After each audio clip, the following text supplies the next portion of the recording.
વડોદરા શહેરની જવાહરનગર પોલીસની મોટી સફળતા મળી છે। 16 વર્ષ ને 5 મહિનાથી ફરાર મર્ડરનો આરોપી ઝડપાયો છે। જવાહરનગર પોલીસે 16.5 વર્ષથી ફરાર મર્ડરના આરોપીને પકડી પાડ્યો છે। 2009માં રણોલી જીઆઈડીસી ખાતે પાવડાના હાથાથી હત્યા કરી હતી। આરોપી નગાભાઈ હડિયાભાઈ સારેલ રાજસ્થાનમાં સંતાયેલા હતા। પોલીસે હ્યુમન અને ટેકનિકલ ઇન્ટેલિજન્સથી આ આરોપીને ઝડપી પાડી કાયદેસરની કાર્યવાહી હાથ ધરી છે।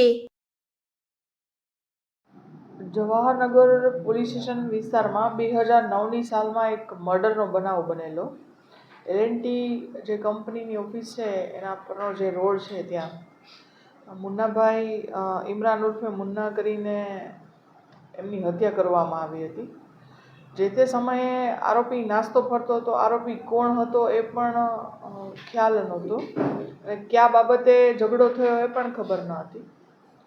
પણ મહેરબાન સીપી સરની નાસ્તા ફરતા પકડવાની ડ્રાઈવ અંતર્ગત પરમાર પીઆઈએ પોતાના માણસો અને ટેકનિકલ સોર્સિસનો ઉપયોગ કરી અને હ્યુમન રિસોર્સિસનો ઉપયોગ કરી અને કાગળોનો અભ્યાસ કરી 16 વર્ષ બાદ આ ઝઘડો છે એ મજૂરીના પૈસા આપવા બાબતે જે મરણ જનાર છે લેબર કોન્ટ્રાક્ટર હતા અને જે હાલનો આરોપી જે 16 વર્ષ બાદ પકડેલો છે એ ત્યાં લેબરર તરીકે કામ કરતો હતો અને પૈસાના ઝઘડામાંથી આ મર્ડરનો બનાવ બનેલો હતો।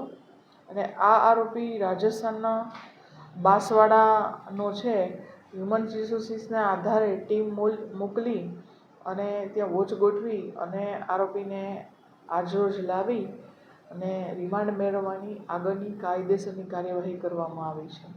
મેડમ, આરોપી ઉપર ઇનામ પણ જાહેર કરવામાં આવ્યું છે। જે તે વખતે ઇનામ જાહેર કરવાની શું સાતમ અત્યારે મુજબનું વોરંટ પણ નીકળેલું હતું છતાં પણ આરોપી અટક થયેલો ન હોય ઇનામ જાહેર કરવામાં આવેલું હતું અને એને શોધવા માટેના બધા જ પ્રયત્ન કરવામાં આવેલા હતા। પણ આરોપી પણ ખુદ ગુનેગાર હોય પોતાની જાતને બચાવવા માટે રાજસ્થાનના અલગ અલગ જિલ્લાઓ ગામડાઓમાં રહેતો હોય અને મજૂરી કરીને પોતાનું જીવન ગુજારતો હોય એમની માહિતી મેળવવી મુશ્કેલ પડી હોય એટલે ઇનામ જાહેર કરવામાં આવેલું હતું।